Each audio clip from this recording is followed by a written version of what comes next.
Hey guys, welcome back to my channel. If you are new here, my name is Miles, I use they them pronouns, and I like to talk about books.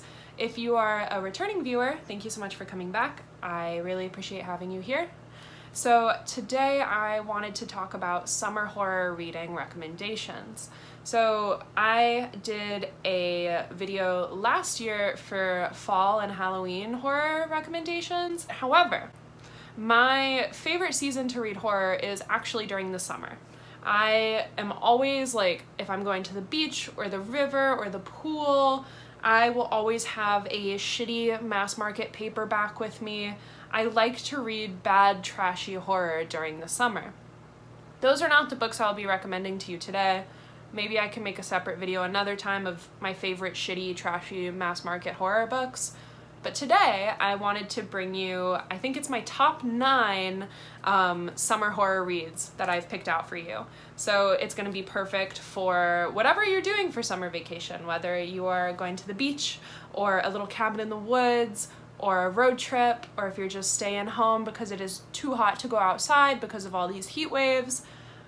No matter what you're doing, I think I'll have a good pick for you. So yeah, so summer is my favorite time to read scary stuff. For some reason, it just feels like the right time. I love it so much, and I'm really excited to share some of these recommendations with you. Some are a little more obvious, you might have heard them before, but I have a few newer picks on here and a few things that I think you haven't heard of before. So I'm excited to share those with you. Let's just get into the video. Okay, so first I want to talk about The Ruins by Scott Smith, which I read like a year ago, and I still think about it all the time. It is such a scary book. I think I gave it a 4 out of 5 when I first read it. It wasn't perfect, but I really enjoyed it. And it follows a group of friends who are vacationing in Mexico, and they go on a little like one-day trip to these Mayan ruins, and then once they get there, they cannot leave.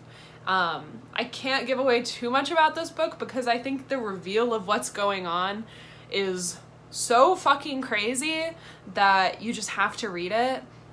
But this book has its like campier and cheesier aspects, but some of the things that happen in this book are so fucked up. Like, there are certain scenes. There's this one scene that I won't go into too much, but it takes place at like the bottom of a mine shaft, and it is deeply disturbing. Like, so gross. Very like body horror-esque, very like unlikable characters. Everyone's kind of an asshole to each other, so seeing things fall apart is almost a little satisfying in a way. But holy shit, this book is so disturbing, and it's perfect for the summer. You're in that like hot Mexican heat. They're on a vacation. I love a good like vacation goes wrong story. So this is perfect for summer reading. Next, I want to talk about The Cabin at the End of the World by Paul Tremblay. Paul Tremblay is one of my favorite horror writers, so it is no surprise that this pick made it onto the list. He really, in this book, really capitalizes on the like isolation aspect of a cabin in the woods story. It is about a family of 3 that are vacationing at a cabin in the middle of nowhere. I don't think they have any neighbors for a couple miles. And the daughter, Wen, I think she's like 8 years old or something. She's out playing in the yard, and this man comes up to her, and they're just talking, and he ends up playing with her for a little bit. And he says to her that nothing that's about to happen is going to be your fault. And a few more people come up to the cabin, and they're trying to get Wen to let them inside and trying to convince her dads to let them inside. And once they finally get in, they are telling Wen and her dads that the world is about to end, and they are the only people that can help save it. And of course they're like, what the fuck are you talking about? They don't believe them because they're out in the middle of nowhere. They don't have signal, they don't have TV or anything. So they don't know if they're telling the truth or if they're lying, if they're just crazy people that are gonna fucking kill them. They have no idea. So I really liked that aspect of the book. It was really scary, just not knowing what's going on at all. And you know, it obviously things go from there and descend into some shit. And the whole time you're kind of wondering, like, what, is this even worth it? Like, is this even real? Is this all for nothing? Are these people just lying? Do they have some other agenda? So that is a really good part of the book. It is so scary for that reason. This is the kind of book that you are just gonna blow through in one day because you're gonna need to find out what comes next and what happens at the end. I loved this book. It's one of my favorite Paul Tremblay books. And obviously it goes without saying, this is a perfect summer reading book if you are going on a little vacation to a cabin. You have to read this. It'll make you very uncomfortable, especially if you're staying up at like a nice little cabin in the middle of nowhere, but it'll scare you. It's a good book. Check it out. So next I want to talk about Cold Moon Over Babylon by Michael McDowell, and holy shit, I am fresh out of a reread. I just read this again like last week, and it is one of my new favorites. It is just such a good book. So Michael McDowell, if you don't know who he is, I need to put you on him. Michael McDowell is amazing. He is a horror author that was really popular around the same time as like Stephen King was gaining fame in the 80s. But unfortunately, a lot of people just totally look over him. You might recognize him from his writing. He did the screenplay for Beetlejuice. Unfortunately, he has passed away since, so I think that might be another reason why people kind of forget about him. Also, he was a gay man, so maybe it's some erasure. But I always say when I'm recommending Michael McDowell to people that he is like Stephen King but better. There's definitely some of those more problematic aspects that come from reading popular horror in the 80s, but not half as bad as reading a Stephen King book. Michael McDowell fucking rocks. Anyways, Cold Moon Over Babylon takes place in the 80s in a small town in Florida, a very small town called Babylon. It follows this family who the youngest daughter is horribly killed, and her ghost comes back to haunt the town and her killer until the killer is caught. Which sounds like a really basic story, but Michael McDowell, like, he is so good at writing characters. All of these characters are so engaging. I did see a lot of people say in like Goodreads reviews and stuff that they did feel a little like one note, which is fair because they are still kind of in line with like horror stereotype, Southern Gothic stereotype characters. I enjoyed it though, and I found a lot of the characters to be likable and relatable, and I wanted to find out more about them. I think the way he writes family dynamics is really interesting, specifically with the main family. I do think that like the villains here are definitely a little one note and over the top at times, but like that's 80s horror. That's just how it's gonna be. But holy shit, I love this book. It is a perfect summer read. It feels so hot, and it's all about Florida, and it takes place right before blueberry season hits. That's a big subplot in the book that you'll get into. But it just feels hot and desolate and sad and sweaty and all of that good stuff.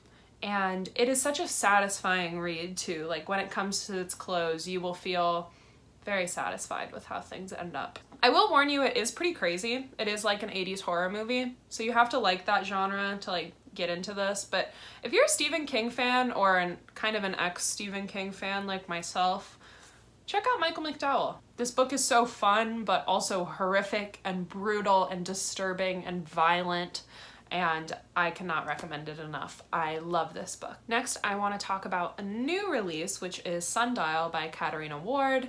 And I read her other book, House on Needless Street, which everybody loved. And I liked it a lot, but I really liked this book. I liked this book better. I gave it a 4 out of 5. Very similar to House on Needless Street, where there are a lot of twists and turns, so that was really fun. I feel like that's going to be a trademark of Katarina Ward's style from now on. General idea of this book is a little more up my alley too. It focuses on a mother-daughter relationship and like on the family relationships. So I'm really into that kind of stuff, like a family drama / horror a little bit. So this follows a mother named Rob, and she has just kind of discovered that her daughter is basically like a budding serial killer. Like she finds out one day that her daughter is killing animals and just doing all kinds of weird shady shit. And to try to remedy this, she decides to go on a little retreat with her to her family's old home in the middle of the desert that they call Sundial. And her family has been dead for quite a few years, so she's the owner now. So when her and her daughter go there and try to like work on things, she's kind of trying to heal their relationship and also kind of like get to the bottom of what's going on with her daughter. And through that, so many like secrets are uncovered about Rob's past and about her daughter, and it is just so interesting. We find out a lot about like Rob's dark family past and how that led her to where she is today and how it affected her marriage and her children, and it all just comes together so nicely.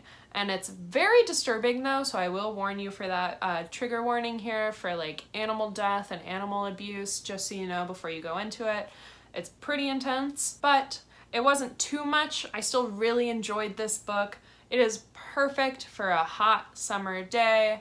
I don't know, if you're on a little retreat in the middle of the desert, pick this one up. But also, if you're not on a retreat in the middle of the desert and you are just interested in this new release from Katharina Ward, you should check it out. It actually really surprised me and I liked it quite a bit more than House on Needless Street. I think it'll stick with me for a long time just because of the better emotional connection that I had to the characters. So yeah.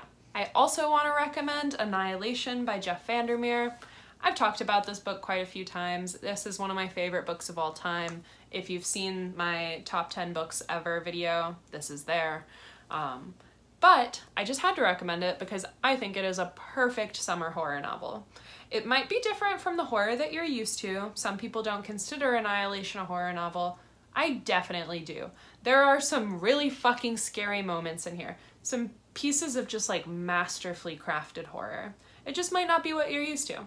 It follows a group of researchers as they go into Area X, which is a space on the coast that has been evacuated and quarantined ever since weird things started to happen there. There's like a lot of like genetic mutations of like the plant and animal life, and just bad things were happening. So they evacuated it, and there's been all of these expeditions sent, and not a single one has come back okay. Pretty much everybody has died or lost their fucking minds or something like that. And we're following, I can't remember, but it's like the 13th expedition or something, and none of them have been successful. So we're following these 4 women as they go into Area X. And what's really summery about this book is the landscape of Area X. It is super overgrown, and because of all of this like genetic mutation that's going on, the landscape is so lush and green and overgrown, and there's all these giant plants and all these weird animals, and it feels like the weirdest, scariest, worst hike you've ever been on. It also takes place right on the coast, so like there's a lighthouse. There's also a movie for this, which I really love, but it is very different from the book. So even if you've seen the movie, I would definitely recommend checking out the book.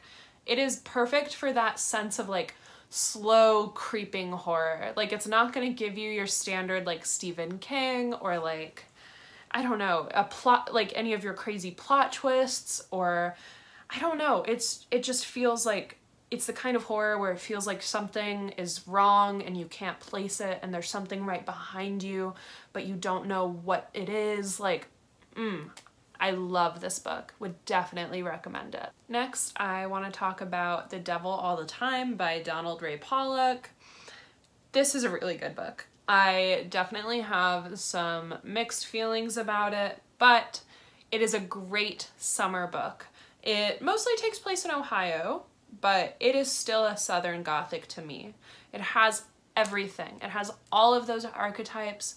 We have a serial killer couple on a road trip. We have multiple evil preachers. That's what I really need. If something has an evil preacher in it, I will be there. And there's a couple in this book. So, I mean, like, what more could you want in your Southern Gothic horror? And it starts with Willard Russell, whose wife is dying of cancer. And no matter how hard he prays, nothing happens, and she's getting worse and worse every day. So naturally, you know, he has his little prayer log out in the middle of the woods that he sits at and prays. And so he's like, okay, well, none of this is working. So he starts sacrificing things on his prayer log, hoping that the blood will kind of catch God's attention. Through this kind of like descent into madness that we're watching from Willard, we're introduced to his son, Arvin. And Arvin kind of becomes our main character for the rest of the book, even though there are all of these different subplots going on. We kind of see him interacting with those characters, dealing with familial trauma from the previously mentioned prayer log, and he just encounters a lot of terrible things along the way. And we kind of get this like internal struggle as he is trying to be a good person, but he is also subject to so much violence and depravity. And so it's really interesting. I also watched the movie for this and enjoyed it quite a lot. I watched the movie first, which I probably wouldn't recommend. However, the casting is phenomenal. Like, Tom Holland plays Arvin, which sounds like a weird pick, but when I was reading it, that was all I could think about. This also has Robert Pattinson in the movie, if that draws you into it anymore. It's a lot. All the storylines come together in a very satisfying way though, but this book is very violent and intense. And I will say something that totally lowered my rating of the book and the movie was, I think, some unnecessarily thorough depictions of SA. So big trigger warning for that. It just didn't feel like it needed to be as fleshed out as it was, unfortunately, so that kind of took away from the experience for me. But other than that, like, I really liked this book. It is a perfect summer read. It is a perfect Southern read too. I mean, it's grim, it's disturbing, it's sad, it's hot. That's Southern Gothic, baby. Okay, next is definitely the most basic recommendation on this list, and that is Jaws by Peter Benchley. I'm actually currently reading another Peter Benchley book called White Shark. I'll throw that recommendation out there as well. It's not good. It is not a good book, but I'm having a lot of fun with it. It's just one of those shitty sea horrors that I just love. I love them. Anyways, Jaws by Peter Benchley. Everybody's seen the movie. If you haven't seen the movie, first of all, go fucking see it. One of my favorite movies of all time. If you've seen the movie and enjoyed it, and like sharks as much as I do, I think it's definitely worth checking out the book. The book is very different, and honestly, it is not as good as the movie. But I think it's fun. More shark content. This is definitely a lot more adult than the movie. Like, there's infidelity and weird mob stuff going on, so it's a lot. There's a lot going on. It's kind of questionable sometimes, but it's a fun read. No surprise, next I would like to talk about Coyote Songs by Gabino Iglesias. This is in my top 10 books of all time video as well, so you've probably heard me talk about this before. Feel free to skip through. This book is amazing. It is a great summer read. It takes place in Mexico and in Austin, Texas, so there's a lot of heat and a lot of like stifling hot energy going on here. This also follows multiple storylines, mostly following Mexican people as they deal with the real life horrors of crossing the border and then subsequently living in America. It is a really intense book. It's very violent, so just keep that in mind. But I love this book. It has such a place in my heart. I always feel like Gabino Iglesias opened up like a whole new world of horror to me. Like, I didn't know horror could be this until I read his books. I love Coyote Songs. It is no secret. If you're subscribed to the channel and you haven't read Coyote Songs yet, you should. Gabino Iglesias just writes characters in such a compelling way that no matter how bad they are or what they're doing, like, you still just want to understand them better and you want to understand where they're coming from. And I don't know, I just love the way he writes characters. This book is super violent though, so be warned. It also has a great supernatural twist along with this real life horror, which is something Gabino Iglesias has done in all of the books I've read by him, and they're all so well done. I love how all of his work feels deeply realistic and like it can happen, but then there's that weird little supernatural twist thrown in there that kind of throws you off. So, read Coyote Songs, please. It is a great summer read. His book, his new book, The Devil Takes You Home, is also a pretty good summer read, so I would recommend that as well. So last, I would like to recommend True Crime by Samantha Kolesnik. This book is amazing. I read it last year, last summer, so it's very much like linked with that in my mind, but besides that, it is also a great summer read. It is about a girl and her brother who get into some bad shit, and basically go on a cross-country road trip murder spree. What more could you want in your summer horror? It does offer a lot more than that, though. It gives you an in-depth look at the root of violence and how trauma shapes people, especially young people.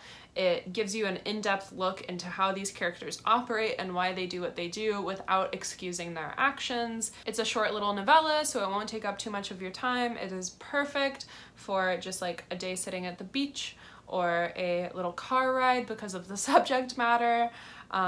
Big trigger warning here for essay and just for a shitload of violence. This is not for the faint of heart, definitely for more seasoned horror readers. So those are my summer horror recommendations. I also wanted to show you a few things that I'm planning on reading.